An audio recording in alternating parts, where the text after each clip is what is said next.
Nick Gasper. He's going to be gone. Nick Gasper all the way down the left sideline, and he gets caught at the 2. And give to Olin, and Olin up the middle. No, Olin breaks free past the 40-yard line. Libas behind Smith. Smith barks it out, looks. Smith keeps it. There's nobody there. C.J. Smith for 2.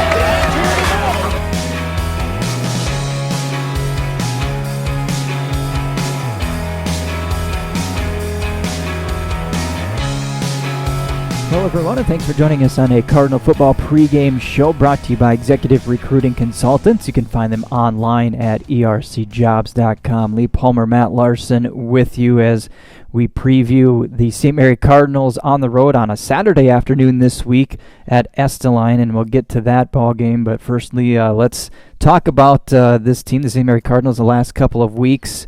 Had a bye week last week with that missed game in the schedule, but 2 wins in a row over Coleman Egan and Oldham Ramona Rutland. They've looked pretty good in those 2 games going back to that double wing.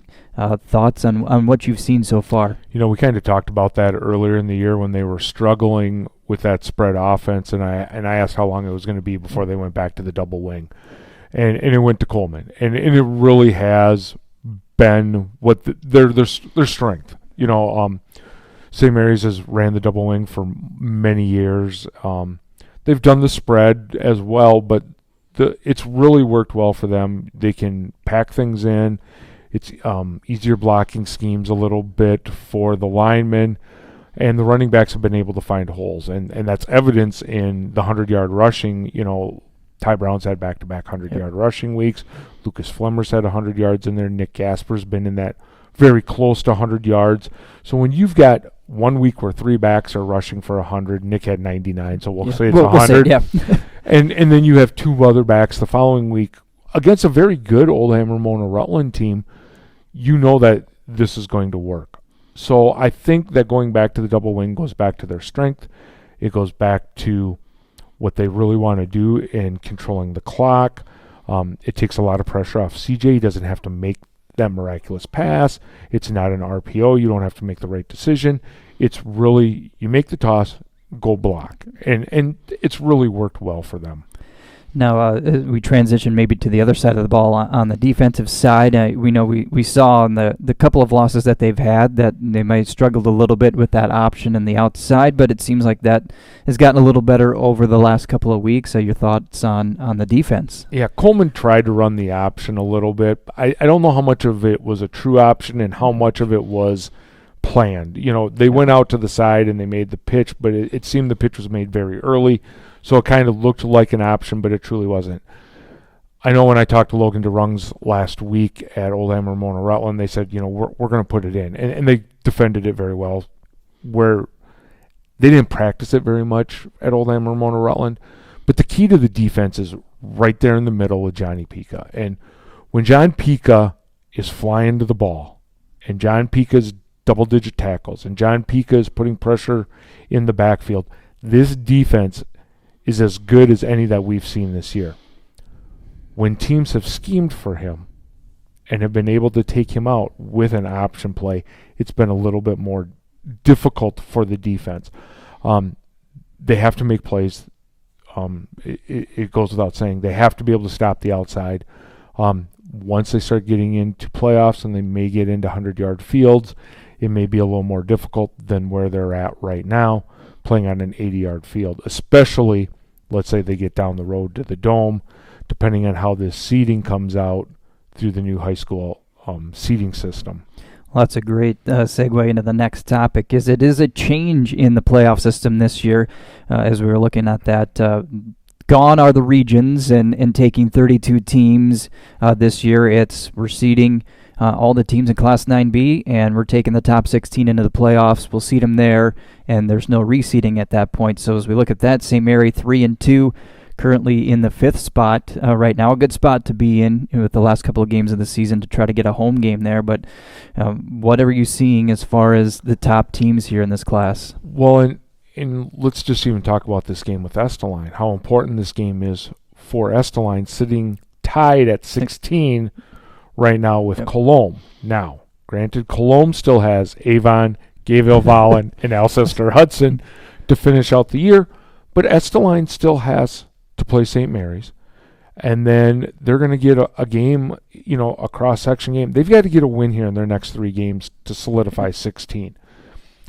St. Mary's is sitting at 5. 5's a bad spot, in my opinion, because you get one home game, and now you're on the road again. Now, they proved last year that going on the road isn't a big deal. They like to travel out west. Right. We put some miles on some cars last year, and went and played in some locations that they normally don't play in. However, you'd like to have 2 home games. Are they going to get to 2? I don't know. Falkton has got a very good record. They've got some games ahead that should be winnable for them. And really the cream of the crop is Avon and Gayville Vollen, and they proved that last week, which, in one of those situations right now it's 2-3. You don't hope that something happens where Falkton goes to 1 and Avon goes right. So that's a semifinal game, because it really is a championship game. Now, with that said, can St. Mary's play with any of those? Absolutely. Can St. Mary's get to the Dome? Absolutely. But they have to get more consistent. And right now, that to me is their biggest thing, is the inconsistency. Going back to the double wing has helped. They're 2-0. But again, you just don't know what team is going to kind of show up here. They had 2 weeks to prepare for Old Hammer Rutland. They got that break because of Sioux Falls Lutheran's cancellation. Now they're going to come back and play in a week. They should go up to Estelline. They should get a win, but it's different. It's a Saturday afternoon game. It's it's going to be a little cloudy. It's going to be, you're not playing under lights, and you're traveling. So Lord only knows what happens when you're traveling. Well, let's maybe preview that matchup with the Estelline Hendricks Redhawks, 1-4 on the season. St. Mary 3-2. You mentioned it's a Saturday afternoon game this week. At least you won't deal with some of the wet that we've got now. We got a lot of rain here Thursday and Friday, and we're not ripping up Rickman Field because we've seen that field get ripped up when it's wet. But other than that, how do you transition from a Friday night to a Saturday and prepare for the Redhawks? It's kind of different because you're getting an extra day, but do you really need that extra day? Because you've gotten into a rhythm. I don't, and I didn't talk to Coach Flummer, so I didn't know how this week went. But they'll go through walkthrough tonight. They'll go through all of what they want to do and how they want to do it. I'm sure the boys were told, get a good night's sleep. Don't go out doing it. Don't be out late just because it's a Friday night and stuff like that. You'll get up. You'll kind of want to do your routine as much as you possibly can on a normal day. It's a little different because it's not school day. So you're not getting up. You're not sitting in school. You're not. But then again, you might not be as antsy. You might not be as sitting in school going, oh, I got to think of that. You can relax a little bit more. As we used to say, when they played on Monday nights, only the good teams got to play on Monday nights. Well, you look at it now, and you've got college football on Saturdays. This is where the big boys play. So now you get to play when the big boys play. So, and that's how I would approach it. I would kind of tell them that, the college big boys get to play on Saturday. You get to play now on a Saturday afternoon, and it'll be on Big Sioux Media. So we can push it as right. It's the big boys play on ABC or CBS, and you guys are playing on Big Sioux Media on a Saturday afternoon. That's right. So as we get ready for the game tomorrow afternoon, any final thoughts that you have for the St. Mary Cardinals versus the Redhawks? Go to the double wing, work out your kinks. The problem's going to be is you're going to have another week off to prepare, but you're not going to know who you're going to get until that's all set up.